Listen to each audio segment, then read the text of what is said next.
આજની વાર્તા દયાયજ્ઞ. એક ગૃહસ્થે 3 યજ્ઞો કર્યા. એમાં તેનું બધું ધન ખર્ચાઈ ગયું. ગરીબીમાંથી મુક્ત થવા માટે તેણે એક વિદ્વાનને ઉપાય પૂછ્યો તો તેણે કહ્યું કે તમે તમારા યજ્ઞોનું પુણ્ય ધર્મરાજને વેચી દો, તેઓ તમને ખૂબ ધન આપશે. તે માણસ પુણ્ય વેચવા ચાલી નીકળ્યો.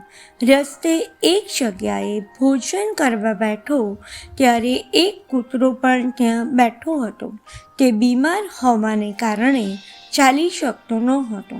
તેની દશા જોઈને ગૃહસ્થને દયા આવી ગઈ. આથી તેણે પોતાનું ભોજન કૂતરાને ખવડાવી દીધું અને પોતે ભૂખ્યો જ આગળ વધ્યો. ધર્મરાજને ત્યાં ગયો ત્યારે તેમણે કહ્યું, શેઠજી, તમારા 4 યજ્ઞ જમા છે. તમે કયા યજ્ઞનું પુણ્ય વેચવા ઈચ્છો છો? ગૃહસ્થે કહ્યું કે મેં તો 3 યજ્ઞ જ કર્યા છે. આ 4થો યજ્ઞ કયો અને ક્યારે કર્યો તેની મને કોઈ ખબર નથી. ધર્મરાજે કહ્યું, તે 4થો યજ્ઞ દયા યજ્ઞ છે. તમે રસ્તામાં બીમાર કૂતરાની સેવા કરી હતી, તે 4થો યજ્ઞ હતો. તેનું પુણ્ય પહેલાં 3 યજ્ઞો કરતાંય વધારે છે.